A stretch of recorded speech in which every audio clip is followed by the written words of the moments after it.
So Nipun, thank you for being with us today. Thank you, Anil. It's a real joy. As I always feel, I feel like I'm always coming home whenever I visit soil when I'm in Delhi, and not just when I hugging. Most of the times we end up with a giant circle, and everyone has this feeling of kinship, and there's usually a song or a prayer, and yeah, all of that is not quite the same in digital space, but I'm happy to be here. Thank you, Nipun.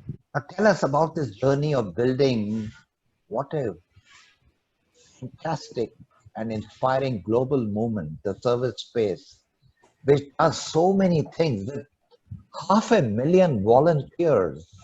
And on principle, nobody could even believe would happen, that you will not do any fundraising, you would not employ anybody. So tell us about that movement. What enabled you to create this worldwide movement? Well, the thing is, so four of us went to a homeless shelter, and this is back in our 20s, right? Early 20s. And even before the homeless shelter, we went to a homeless shelter and we built them a website. But even before that, we would do these acts of generosity. We would do these acts of service like we all do, right? I think it's required at Soil. So when you go out and do it and you just kind of feel great, right? And so you feel like, oh, you just did something, and you weren't thinking, oh, I built a website for you. This is back in 1999. Like we were building, that's how we started Service Space, is that we were building websites for nonprofits. But when we go in and we come in and help you, and you're a homeless shelter and you have your strengths, but you don't know how to build a website, you can't afford it, and here are these volunteers that want to do it.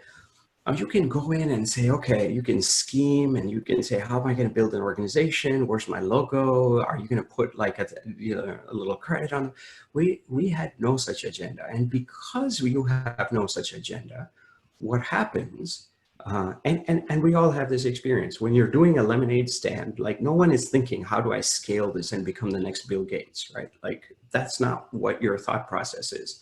So at that point, you're just doing it for the love of it.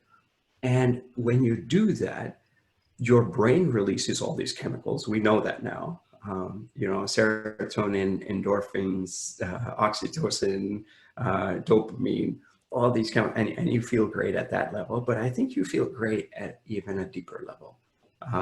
And we just said that we're going to stick to that.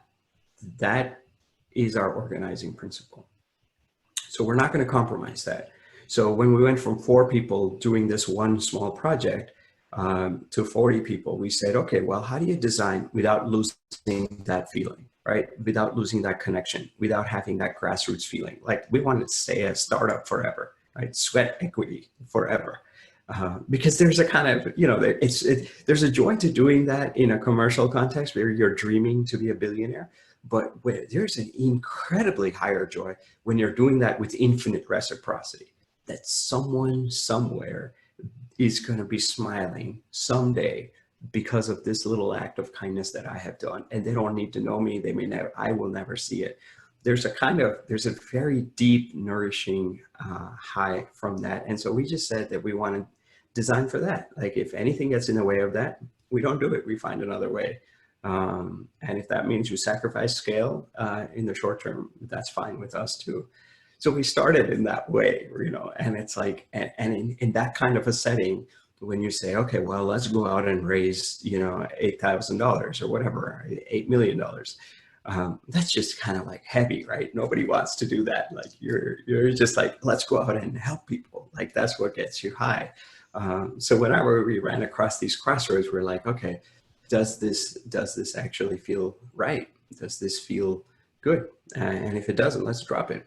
And so that's been our organizing principle. Now, it so happened that karmically or serendipitously, I don't know, we were also very good at technology, and the internet was changing the way we organize. And so we were moving from, instead of having one CD, you were like now entering an era of distributed iTunes songs, right? Instead of having one billboard, you were moving to an era of like Google AdWords. And so everything was being disintermediated. And so I think we ended up, and we had a lot of expertise in technology. And so we ended up creating this whole ecosystem that was powered purely by intrinsic motivations. So if you look at motivation theory, you have extrinsic motivators, which are money, power, fame. Then you have intrinsic motivators like purpose and fun. And then if you go deeper on the intrinsic side, you have motivators like compassion and kindness. And so we put all our chips, and there's nothing wrong with any side of the spectrum. It's not either or, but we put all our chips on the intrinsic motivation side. That was our startup, right? And it's just regenerative. And now post-pandemic, we see the power of it. Because it's, as soon as a catastrophe hits, in this case, a very unique situation, but even if you had a tsunami or an earthquake, immediately thousands and thousands of people say, I want to help, I want to serve. This is my brother, this is my sister, although I don't know them. And this is scientifically backed. And we just have an ecosystem like that all the way through. And it sounds cute when you're 4 people building one website. But when you do that at scale, the intelligence of that, right, is something very, very significantly different. And the innovations that come out of that kind of field are very different. And we just don't have sufficient examples as humanity of something that has been rooted in intrinsic motivations only, that is tech savvy, that is innovative, that supports this kind of a relational field of social emergence. And so I think we're just seeing all kinds of stuff that you wouldn't see anywhere, emerge anywhere, because it can't, because there's no field for those roots to grow in this way. So it's just been, it's been amazing. I mean, as you know, you ran Karma Kitchen at Soil many times. And so these kinds of ideas, we just do dozens and dozens of them where it disrupts the mainstream.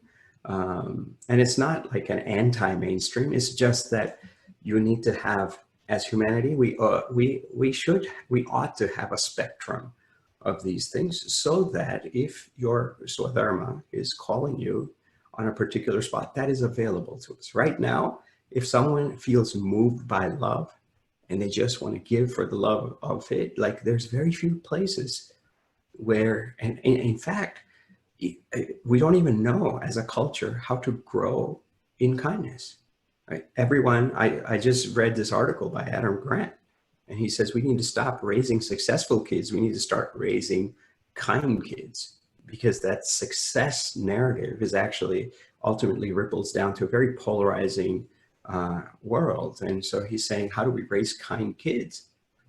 But schools, we've turned them into factories.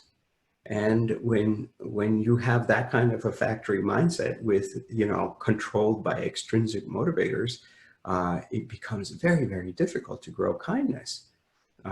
So to grow values, so there's a lot to sort of unpack there. And we didn't think we were gonna, 20 years later, gonna be doing all this, and I'm gonna be talking about extrinsic motivators and and this indirect reciprocity and things like that. But it's just been an incredible experience.